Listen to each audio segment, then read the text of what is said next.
What is going on, everyone? Welcome back to another trade recap. This was a trade that I took yesterday on Monday, but I'm making this video today because I didn't have much time yesterday. But ended up making about $330 on my PA account trading NQ yesterday, and it was a pretty simple trade. I trade mainly supply and demand. New York Open. I was looking at the markets actually right here, but of course I only trade New York session, so I don't want to trade past my trading hours. Trade before my trading hours, excuse me. But we had an H1 demand right here in confluence with the low day. We also had the Frankfurt demand on the M15 time frame. And so my thought process was, if price ends up pulling back into the zone, I'm gonna go ahead and take the buys, and that's exactly what I did. Well, that's exactly what happened. But like I said, I didn't want to trade before my trading hours, so I had to wait for New York Open. I ended up taking. I did not take this trade. As you can see, I did set it up, and it would have played out for 1 to 3, targeting this H1 supplies right here. But I did not take it because once again, it was not my session yet.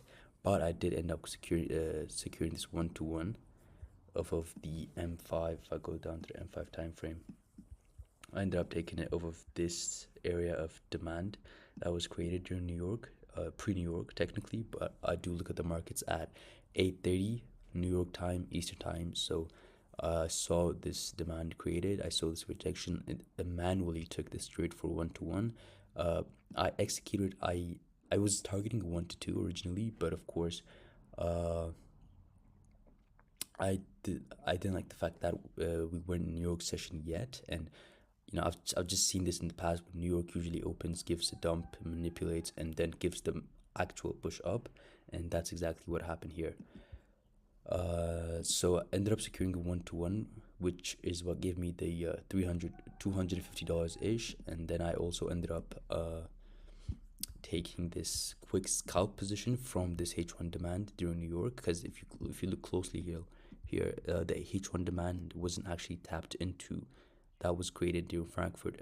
During pre-New York, it wasn't actually tapped into it, if you see closely here. So technically, it was still very much valid, and if price pulled back into it, we could still see a bullish push up, and that's exactly what we did. New York opened right at 9:30, which is New York time.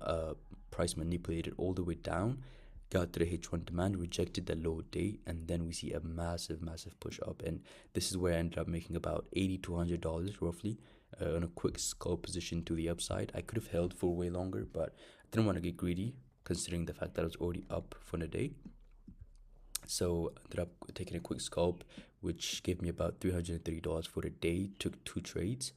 Uh, Risk to reward wise, this was not like an amazing trade, because again I got a little bit impulsive because I did have a very strong bullish bias from here. But then from there, price just absolutely rocketed to the upside. It was crazy the amount of volume we had on Monday, yesterday. So, but yeah, a good day for me. It was a winning day regardless. Everything predicted to perfection. This was my C setup. I had the M15 once again in confluence with a higher time frame demand. I had to take it from the higher time frame demand because that's just one of my rules when I have an M15 when in confluence with the H1 time frame. When I have multiple areas of demands, I usually take the trade from the higher time frame demand, which is why I took it. I decided to take it in between because I knew price would break past the M15, but I also didn't know for a fact if price was going to pull back all the way down into the H1 demand, which is why I decided to kind of like average it out and take it from the middle. The trade played out perfectly. Yes, price was coming off of a London supply, although I don't usually buy against these zones. When I do have the H4 bullish higher time frame telling me to buy, London areas of demands, the H1 in confluence with the M15 in confluence with the lower day, I'm going to go ahead and take the buy position even though price is coming from a London supply. So that's kind of like my thought process was. Beautiful day. I mean, I literally predicted everything to perfection. Secured a 1 to 1.5 ish across 2 trades. But again, all of them would have played out. Although the one that I took was only this one for 1 to 1, and also a quick scalp position right here. But price again respect the H1 supply right here. We see it dumped all the way to the downside.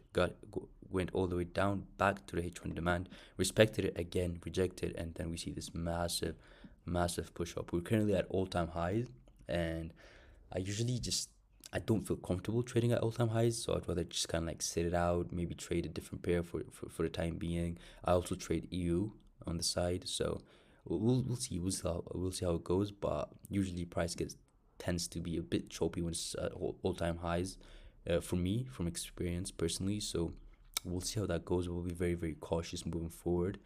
But yeah, that's kind of like my thought process. As you can see, we had the H1 bullish at the time. H4 was also clearly bullish. It was creating that higher leg up, and I knew that this was my thought process for my post and pre-market. If you want to pause the video and read it, feel free. This is kind of like just me dumping what my thought process was as I was trading, as I was live trading. So yeah, it kind of like just helps me out a lot. Helps me, what I do wrong, what I do right, and yeah, this is what it was pretty much. So yeah, that's pretty much it for today, and I'll see you guys in the next trade recap video. Peace.